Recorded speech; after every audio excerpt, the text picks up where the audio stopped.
देखो वीरेंद्र सिंह जी तो बूढ़े हो गए, तो उनके बारे में तो मैं क्या कहूँ। लेकिन पहले या तो इन्होंने कांग्रेस में इन साथियों ने आना चाहिए था।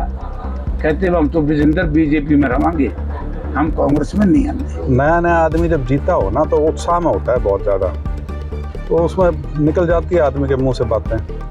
लेकिन फिर भी राजनीति में जो लोग हैं और ख़ास तौर पे जो जिनको इतने साल हो लिए, उनको थोड़ा भाषा पे संयम और नियंत्रण रखना चाहिए। लोकसभा चुनाव के बाद से हरियाणा कांग्रेस अपने ही नेताओं के बीच खींचतान का अखाड़ा बनी हुई है। चुनाव परिणाम आने के बाद से नेता एक दूसरे की सरेआम टांग खींचने में लगे हुए हैं।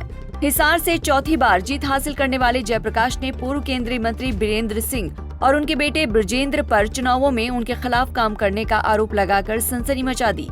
अब उस पर हिसार से बीजेपी के टिकट पर सांसद रहे ब्रजेंद्र सिंह ने जोरदार पलटवार करते हुए जेपी को भाषा में संयम रखने की नसीहत दे डाली है।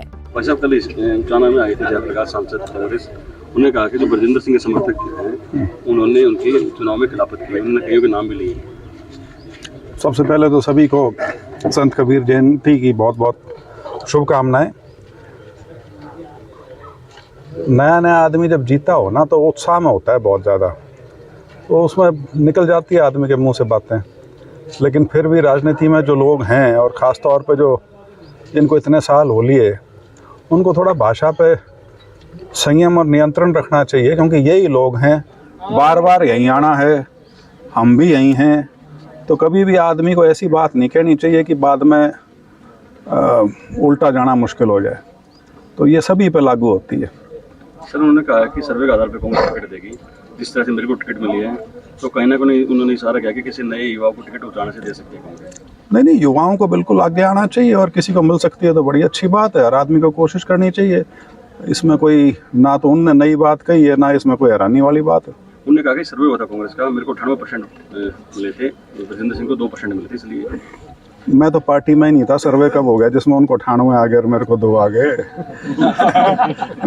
मेरे पार्टी में ज्वाइन करने से पहले 4 या 5 तो स्क्रीनिंग कमेटी की हरियाणा कांग्रेस की मीटिंग्स हो चुकी थी। दरअसल पिछले दिनों उचाना में अपनी मीडिया से बात करते हुए हिसार सांसद जयप्रकाश ने ब्रजेंद्र सिंह के साथ कांग्रेस में आए उनके समर्थकों पर चुनाव के दौरान बीजेपी के लिए काम करने का सनसनीखेज आरोप लगाया था।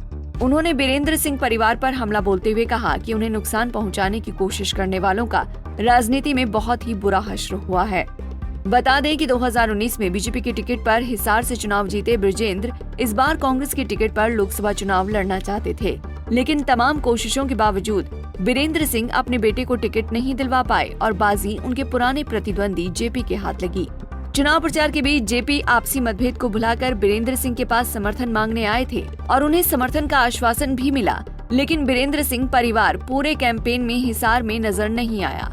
हालांकि उनके हलके उचाना में जेपी को जरूर सबसे अधिक लीड मिली, लेकिन जेपी अब इसका क्रेडिट बीरेंद्र सिंह की बजाय भूपेंद्र हुड्डा को दे रही हैं। ताज़ा घटनाक्रमों ने प्रदेश के इन दोनों पुराने सियासी प्रतिद्वंदियों की अदावत को एक बार फिर सतह पर ला दिया है। विधानसभा चुनाव तक ये क्या रूप लेता है, देखना दिलचस्प होगा। उचाना से प्रदीप शोकंद, पंजाब केसरी टीवी। हमसे जुड़े रहने के लिए हमारे YouTube चैनल को सब्सक्राइब करें और नई वीडियो की नोटिफिकेशन के लिए बेल आइकॉन को दबाएं। अगर आप ये वीडियो Facebook पर देख रहे हैं तो लाइक जरूर करें और ज्यादा से ज्यादा शेयर करें। धन्यवाद।